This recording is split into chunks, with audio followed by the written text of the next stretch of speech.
Tata IPL 2026 अपने business and की तरफ आ रहा है और बहुत जोरों से आ रहा है, तेजी से आ रहा है। और आज का मुकाबला भी तो बड़ा कमाल का होने वाला है ना, क्योंकि एक तरफ है सनराइजर्स, दूसरी तरफ है कोलकाता।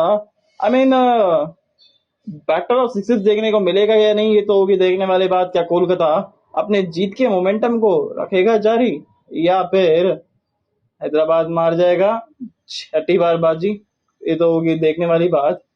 पर कौन पड़ेगा किस पे बारी। You are listening Podbean presents hashtag Astavish in association with Cricket Insight Cricket Circle cricket channel में आप सभी का हाथ जोड़ के स्वागत है। स्वागत है जी, स्वागत है हैशटैग आस्ताविश के एपिसोड में, स्वागत है। बात करते हैं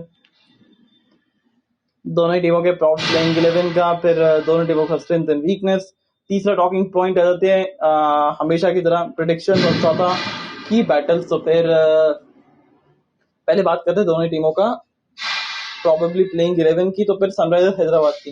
I mean if something has not been broken so why to fix it, यही वाले हिसाब किताब के साथ चलना चाहिए। That means ओपन करने नजर आएंगे ट्रेविस हेड और साथ में होंगे अभिषेक शर्मा। नंबर 3 पे आ जाते हैं ईशान किशन, 4 पे क्लासेन, 5 पे रेड्डी, 6 पे सलील, 7 पे you got Aniket Verma, 8 number you got Harsh Dubey, 9 number PAT Cummins, 10 पे आ जाते हैं आपके प्रफुल हिंज, 11वें नंबर पे अब क्योंकि शिवांग कुमार है नहीं, और शिवांग कुमार के बदले ये कौन होने वाले इस टीम के लिए, तो फिर ये देखने वाली बात है। और उनको इम्पैक्ट शाकिब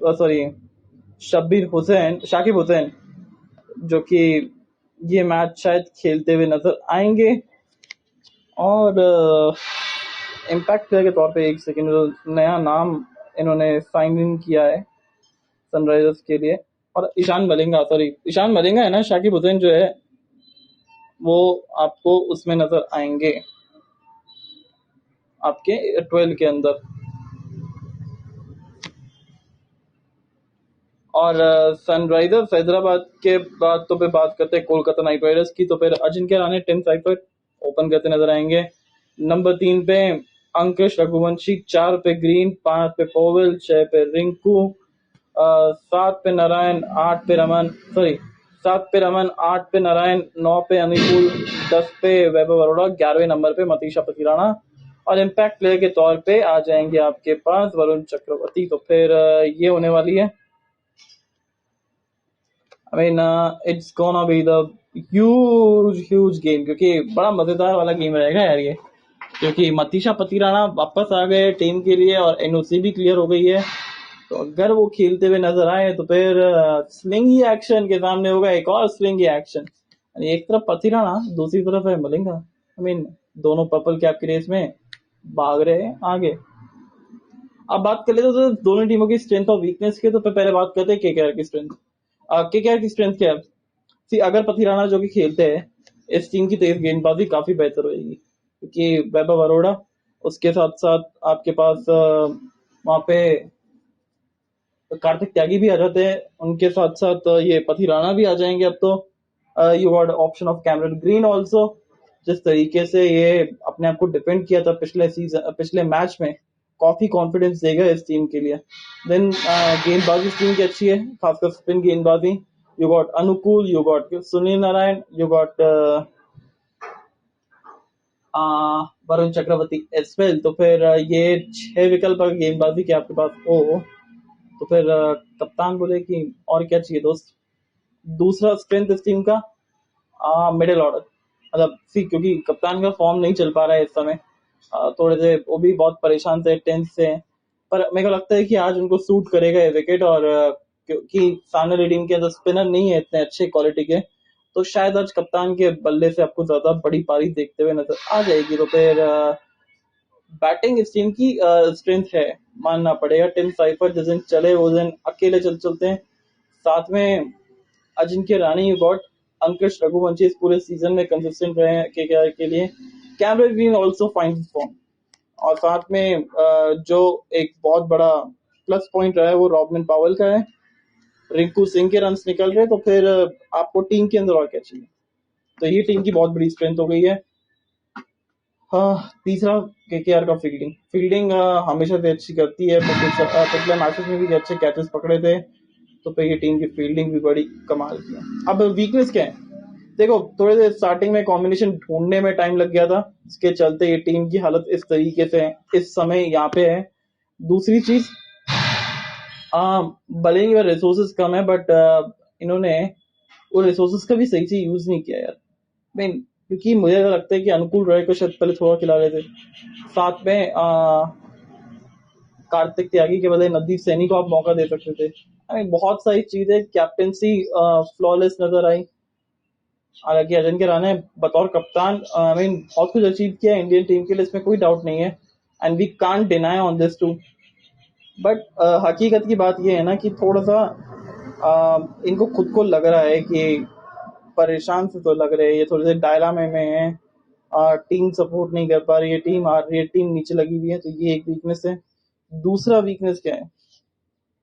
फिर दूसरा वीकनेस मुझे लगता है कि इस टीम का जो एक थिंक टैंक है, उसको सोचना पड़ेगा यार। आपने इतने सारे पैसे जो है, आपकी जो कमजोरियां थी पिछले साल की, या उसके बैकअप के लिए ढूंढी नहीं। आपके पास इतने सारे ओपनर्स की लिस्ट है, आपने और ओपनर्स ले लिए।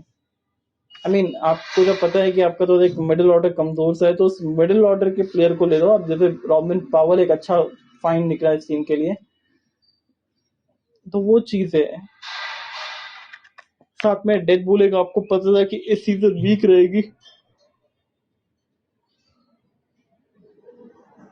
बट आपने कार्तिक त्यागी की तरफ गए, आप बहुत बड़े बड़े नाम की तरफ गए। तो ये काफी सारी चीजें जो थी वो ऑक्शन से गलत होते आ रही थी, तो फिर इन चीजों के ऊपर नेक्स्ट ईयर के लिए काम करना पड़ेगा। बट एनी हाउ, तो ये तो था इस टीम का वीकनेस। अब सनराइजर्स हैदराबाद की स्ट्रेंथ और वीकनेस के ऊपर बात करते हैं। सनराइजर्स की स्ट्रेंथ क्या है? दानव है भाई, ये लोग बैटिंग बहुत तगड़ी तरीके से करते हैं। 200 के ऊपर रन का टारगेट चेज कर दिया राजस्थान के अगेंस्ट, 243 चेज कर दिया, वो भी 8 गेंदे रहते हैं मुंबई के अगेंस्ट। आई मीन वाह, सुपर। ये टीम का बहुत बड़ा स्ट्रेंथ है कि बैटिंग। दूसरा, इस टीम की अगर आप देखें तो जब से पैट कमिंस आया ना, तब से इस टीम का खेलने का रवैया बदल गया। हालांकि ईशान किशन ने भी अच्छी कप्तानी की थी, इसमें कोई डाउट नहीं है, no hate to Ishan Kishan, but एक प्रॉपर कप्तान का फर्क तो प्रॉपर कप्तान ही समझ सकता है ना, क्योंकि गेंदबाजों का कप्तान है, किस तरीके से वो कंट्रोल करना है गेंद को, उसके ऊपर डिपेंड करता है। ईशान पिछले मैच में ईशान मलिंगा, पैट कमिंस ऊपर आके गेंदबाजी की थी 16-17 ओवर, सॉरी 17-18 ओवर, 19 और 20 ओवर दो यंगस्टर्स के ऊपर छोड़ दिया, शाकिब हुसैन और प्रफुल्ल हिंज, और दोनों ने काम अच्छा किया। तो अपने यंग क्योंकि वो गेम की परिस्थिति को समझते हैं कि अगर मोमेंटम यहाँ पे लूज हो गया तो फिर वो पक्की बात है 260 रन बन सकते हैं, कि वो उस मोमेंटम में चल रहे थे कि वो साथ में वो गेहूं हो जाते कि वो भी पिस जाते। इन्होंने क्या किया? गेहूं को थोड़ा सा पिसने को रोका, आटे को रोका, और फिर चाटे पे चाटे लगाए, मतलब रन दिए ही नहीं। पैट कमिंस के ओवर से 6 रन आए थे, 9 रन आए थे प्रफुल्ल सॉरी ईशान मलिंगा के ओवर से। उसकी वजह से जो टारगेट 260-70 लग रहा था, वो घट के रह गया 243 का, और फिर आराम से उन्होंने चेज कर लिया। फिर ये टीम की स्ट्रेंथ रही है बॉस, इस टीम की डेथ की बॉलिंग्स। तो ये टीम के स्ट्रेंथ है। अब वीकेंड्स के ऊपर बात कर लेते हैं। सी ये टीम अगर 250 बनाएगी तो 243 शायद 249 शायद खा भी ले, ये इस तरह की टीम है। But again they had improved a lot. हमें लग नहीं रहा था जिस सीजन स्टार्ट हुआ था इनका, या फिर जिस तरीके से शुरुआत से पहले, ऑप्शन से पहले, पर इस टीम को रेट करना अब मेरे को लगता है कि काफी सही है, और काफी अच्छा प्रदर्शन किया है। उन्होंने अपनी वीकनेसेस को, खामियों को छुपाया है, और प्रफुल्ल हिंज और शाकिब हुसैन को लेके जो आए, एक अच्छा एडिशन रहा टीम के अंदर। सो नाउ अब थोड़ा सा बात कर लेते हैं प्रेडिक्शंस के ऊपर, और क्योंकि हमने बात की थी कि किस तरीके से इनकी वीकनेसेस रही है और किस तरीके से उन्होंने सॉल्व किया है। अब प्रेडिक्शंस के ऊपर करते हैं चर्चा। भाई देखो, दोपहर का गेम है, जो टीम टॉस जीते पहले बैटिंग कर लो, रादर बॉलिंग कर लो, बिकॉज दोपहर का गेम है। पहले इनिंग में थोड़ा शायद स्लो विकेट रह सकता है, क्योंकि फिर जैसे शाम डलेगी वो विकेट पे थोड़ी सी नरम पड़ेगी ठंडी की, इसके चलते विकेट थोड़ा सा बेहतर हो सकता है। तो जो टीम टॉस जीते पहले बॉलिंग कर लो। हालांकि अगर आप टीम होते हो तो फिर जो टॉस जीतता है वो पहले बैटिंग करना चाहता है, क्योंकि अपने 11 फील्डर्स को वो इतनी धूप में ना रखना नहीं चाहता। डिहाइड्रेशन है, क्रैम्प्स है, सब कुछ हो सकता है। तो फिर इस वजह से जो टीम टॉस जीतते पहले बैटिंग कर ही लो यार। दूसरा, 170 से लेके 200 के बीच का स्कोर मेरे को लग रहा है यहाँ पे बन सकता है। और अगर आप कल की तरह देखो कि कल किस तरीके से गलती करी वहां पे मुंबई इंडियंस ने, कि वो टारगेट को 90 तक तो एकदम ठीक था इनका, 9-10 ओवर के अंदर they are looking for 200 plus. वहां पे एक गलती कर दी जिसकी वजह से वो शॉट्स खेलने की वजह से वो आउट हुए। अगर वो चाहते कि 14 ओवर तक आप अपने टारगेट को पूरा करो, करीब करीब 130-135, फिर आपके पास विकेट्स इन हैंड रहते और वो आखिरी 5 ओवर में 190-200 रन के लिए बन सकते थे।